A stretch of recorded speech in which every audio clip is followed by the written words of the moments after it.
여러분, 한 가지 질문을 드릴게요. 만약 여러분이 평생 가장 소중하게 여기는 것, 세상 그 무엇과도 바꿀 수 없는 단 하나의 보물이 있다면, 그걸 포기하라는 말을 들었을 때 어떻게 하시겠어요? 잠깐 생각해 보세요. 그 소중한 것이 물건이 아니라 사람이라면요? 그것도 내 자식이라면요? 오늘 우리가 함께 나눌 이야기는요, 성경 역사상 가장 극적이고 가장 가슴 떨리고 가장 눈물 나는 장면 중 하나입니다. 읽을 때마다 새롭게 다가오는 이야기예요. 창세기 22장, 아브라함과 이삭의 이야기입니다. 자, 우리 같이 그 현장 속으로 들어가 볼까요? 먼저 오늘 이야기의 배경을 조금 알아야 해요. 아브라함이라는 사람 혹시 아시나요? 성경에서 믿음의 조상이라고 불리는 분이에요. 하나님께서 아브라함을 특별히 선택하시고 그에게 엄청난 약속을 하셨어요. 너의 자손이 하늘의 별처럼 바닷가의 모래처럼 많아질 것이다 라고요. 그런데 문제가 있었어요. 아브라함에게는 오랫동안 자식이 없었거든요. 아내 사라와 함께 아이를 기다리고 기다렸는데 세월은 흘러가고 두 사람은 점점 늙어갔어요. 사람의 눈으로 보면 완전히 불가능한 상황이었죠. 그런데 어느 날 정말 기적처럼 아들이 태어났어요. 이름은 이삭, 히브리어로 웃음이라는 뜻이에요. 기다리고 기다리다 드디어 생긴 아들이니 얼마나 기쁘고 소중했겠어요. 아브라함 나이 100살에 얻은 아들이었으니까요. 이삭은 아브라함 부부에게 있어서 단순한 아들이 아니었어요. 하나님의 약속이 이루어진 증거였고 미래의 희망이었고 삶의 전부였어요. 그런데 바로 이 이삭을 두고 오늘 이야기가 시작됩니다. 장면 하나, 하나님의 충격적인 명령. 어느 날 밤 하나님께서 아브라함을 부르셨어요. 아브라함아. 네, 여기 있습니다. 그 순간 하나님께서 하신 말씀이 정말 믿기 어려울 정도예요. 내 아들, 내가 사랑하는 외아들 이삭을 데리고 모리아 땅으로 가거라. 그리고 내가 일러주는 산에서 그 아이를 번제로 드려라. 번제라는 게 뭐냐면요, 제물을 불에 태워서 하나님께 드리는 제사예요. 즉, 이삭을 희생 제물로 바치라는 말씀이었어요.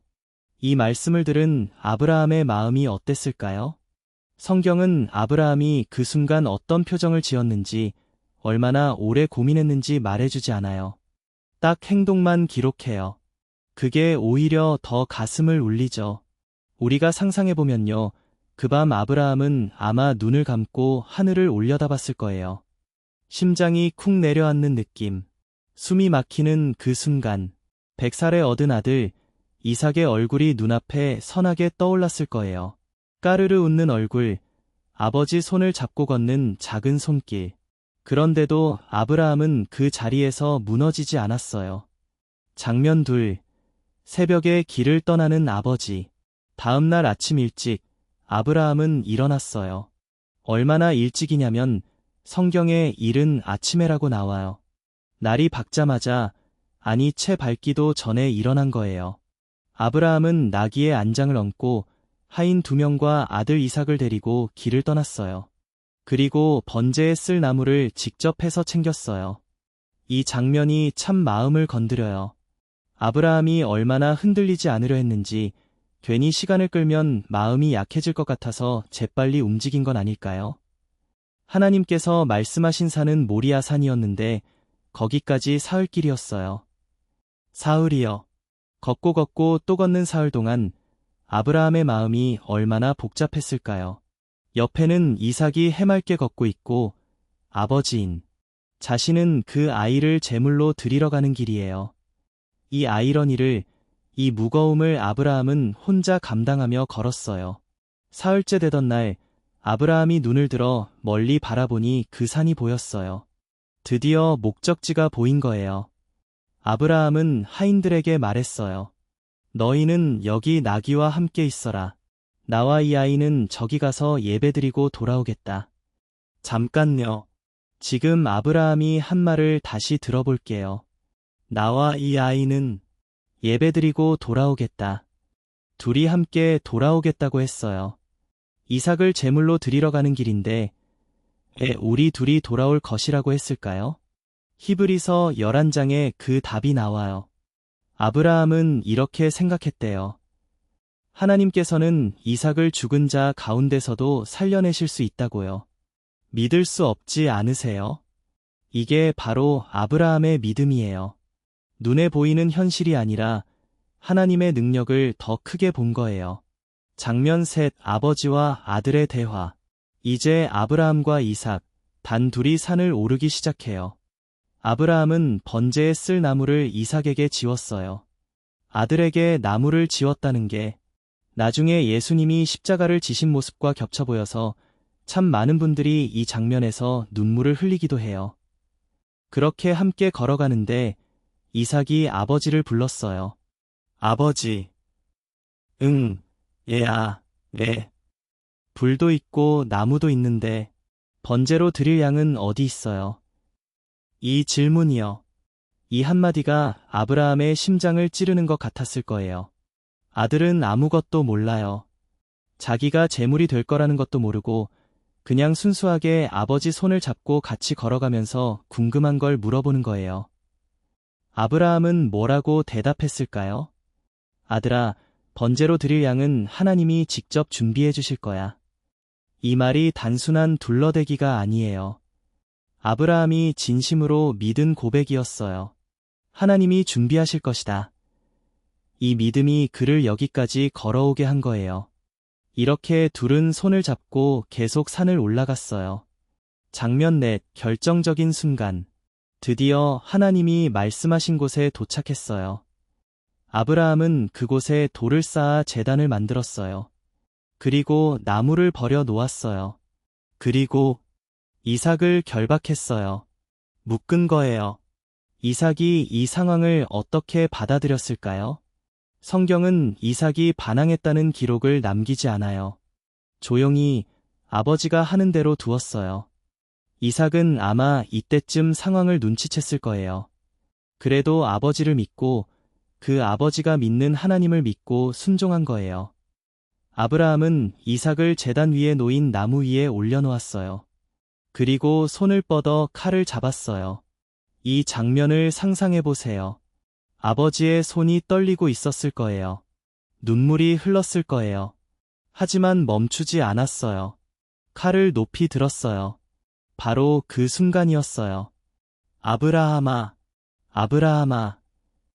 하늘에서 하나님의 천사가 외쳤어요. 네, 여기 있습니다. 그 아이에게 손대지 마라. 아무것도 하지 마라. 내가 하나님을 두려워하는 줄 이제 내가 알았다. 내가 내 외아들까지도 내게 아끼지 아니하였구나.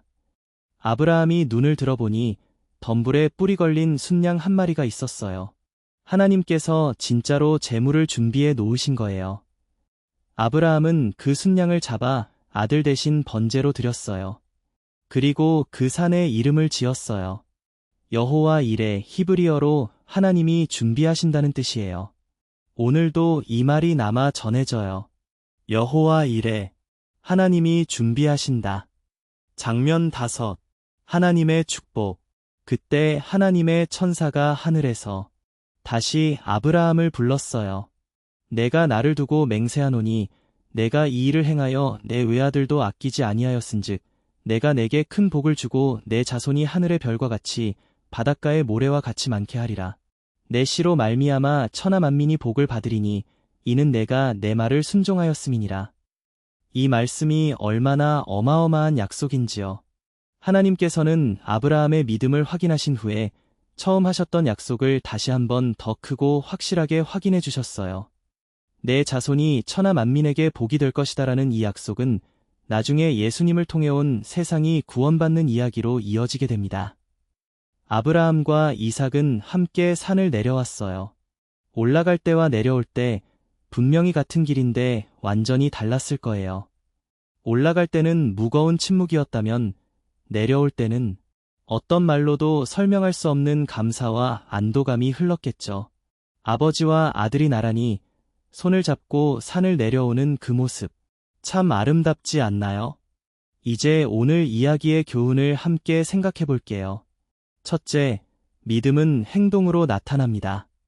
아브라함의 믿음은 머릿속에만 있는 게 아니었어요. 새벽에 일어나 길을 떠나고 사흘을 걸어가고 제단을 쌓고 칼을 드는 행동으로 나타났어요. 진짜 믿음은 가장 어렵고 두려운 순간에 발이 움직이는 거예요. 둘째, 하나님은 준비하시는 분입니다. 여호와 이레, 아브라함이 경험한 이 이름이 오늘 우리에게도 유효해요. 우리가 감당할 수 없을 것 같은 상황에서도 하나님은 이미 길을 준비해두고 계셔요. 순양이 덤불에 걸려 있었던 것처럼 우리의 필요를 미리 아시고 준비하시는 분이에요. 셋째, 순종이 먼저, 이해는 그 다음입니다. 아브라함은 왜 그런 명령을 하셨는지 다 알고 나서 움직인 게 아니에요. 이해하지 못해도 신뢰하고 걸어갔어요. 그리고 걸어가는 과정에서 하나님이 어떤 분인지 더 깊이 알게 됐어요. 때로 우리 삶도 그래요. 다 이해된 다음에 움직이는 게 아니라 움직이면서 이해가 생기는 거예요. 그리고 하나 더요. 이야기는 단순히 아브라함의 이야기로 끝나지 않아요. 아들을 제물로 드리는 아버지, 순종으로 그 자리에 눕는 아들, 그리고 아들 대신 드려진 어린 양. 훗날 하나님께서도 당신의 외아들 예수님을 우리를 위한 제물로 내어주셨어요. 모리아산 이야기는 그 큰 이야기의 예고편 같은 거예요. 아브라함이 경험한 그 사랑의 깊이를 하나님도 직접 경험하신 거죠. 여러분, 오늘 아브라함의 이야기 어떠셨나요? 가장 소중한 것을 내어놓는 그 믿음.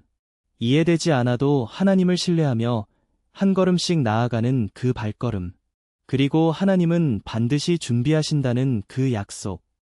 이 이야기가 여러분의 오늘 하루 어딘가에서 작은 빛이 되길 바랍니다.